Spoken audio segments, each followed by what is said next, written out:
जय श्री महाकाल। जय श्री महाकाल। दोस्तों, आप सभी का आपके अपने चैनल ओम चो में एक बार फिर से बहुत स्वागत है, आभार है। यदि अभी तक आपने चैनल को सब्सक्राइब नहीं किया है तो चैनल को आप सब्सक्राइब कर ले और चैनल से जुड़ जाइए।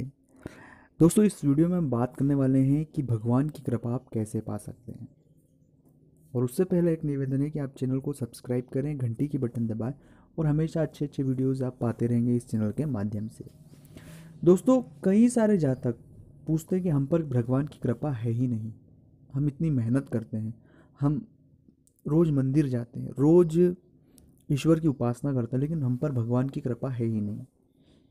तो भगवान की कृपा यदि आप पर देखिए है या नहीं है, वो विषय बहुत अलग है, हम उस पर कभी और बात करेंगे। पर हम आज बात करने वाले हैं कि भगवान की कृपा आप कैसे पा सकते हैं। पहली बात, हर व्यक्ति पर, इस प्राणी पर, इस संसार के हर एक व्यक्ति पर ईश्वर की कृपा होती है। क्योंकि बिना ईश्वर की कृपा के आप यकीन मत मानिएगा या यकीन मानिएगा इस बात को लेकर, दोनों आपके लिए हो सकता है कि यहाँ जो भी घटित हो रहा है वो ईश्वर की इच्छा से घटित हो रहा है। हम केवल उसके मोहरे हैं, चलाने वाला वो है और रास्ता दिखाने वाला वो है, सब कुछ हम है। पर दूसरी बात है, हम थोड़ा पढ़ लिख जाते हैं, थोड़ा सा वैज्ञानिक तार्किक चीज़ों पर हम विश्वास करते हैं और वो होना चाहिए, मैं उसका विरोधी नहीं हूँ। लेकिन उसको ही सर्वत्र मान लेना, ये चुनौती दे जाता है हमारे ईश्वर की कृपा के ऊपर।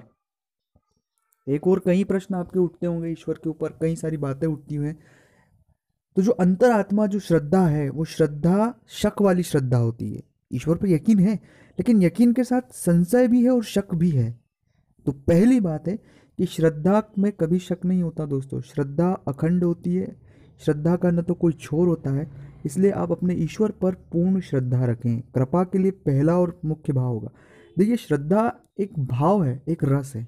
अब जैसे ही मन में श्रद्धा भाव होगा, आपके विचार बड़े पॉजिटिव हो जाएंगे, पहली फायदा होगा। दूसरी बात है, आपके साथ यदि कुछ चीज़ें, सब कुछ अच्छा घट रहा है, पर जो आपके मन में नेगेटिविटी जो है, उसकी वजह से वो चीज़ सही नहीं लगती है, ये चीज़ें भी बंद हो जाएगा, आपको सब कुछ सही लगने लग जाएगा।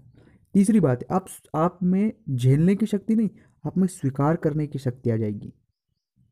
आप में स्वीकारोक्ति आ जाएगी, आप हर चीज़ों को स्वीकार करना सीख जाएंगे। और जहाँ स्वीकार होगा ना दोस्तों, तब जाके आप को महसूस होगा आप खुद में रहेंगे। और चौथी बात है कि हमारा जो मन है वो बहुत चंचल है, भागता ही रहता है, कभी ये हमारी छोटी छोटी चीज़ों से ऊब जाते हैं। तो अगर आप सच्ची श्रद्धा होगी, ईमानदारी से श्रद्धा होगी, तो कभी भी आप किसी चीज़ से उबेंगे नहीं। आप चाहे आप कोई कुछ भी कहे, लेकिन आपके मन में ये होगा कि चाहे कोई नहीं देख रहा है, ईश्वर जरूर देख रहा है।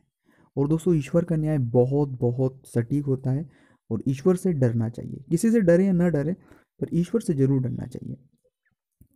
अब बात मैं करना चाहता हूँ कि ये तो मैंने आपको बेसिक चीज़ें बताई कि ईश्वर की जो कृपा के पीछे जो बेसिक फंडे हैं, वो ये पूरा आपको मैंने बता दिया सार।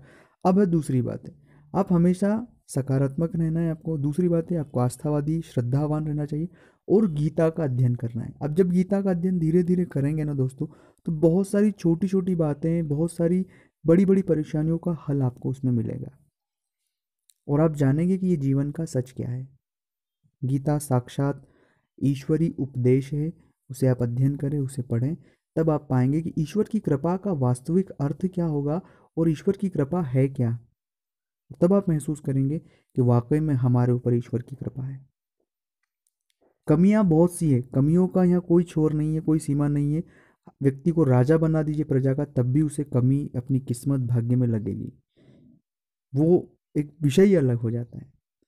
तो हम जहाँ हैं, जैसे हैं, उसमें संतोष होना चाहिए, पॉजिटिव होना चाहिए और अपनी आस्था सही होना चाहिए। मुझे नहीं पता कि वीडियो आपको कैसा लगा, आप अपनी राय ज़रूर कमेंट्स में बताएं दोस्तों कि मेरे जो विचार हैं कहाँ तक सही हैं, सच हैं। और ये जो मैंने आपसे बातें शेयर की आपको कैसी लगी, ये भी कमेंट्स में बताएं।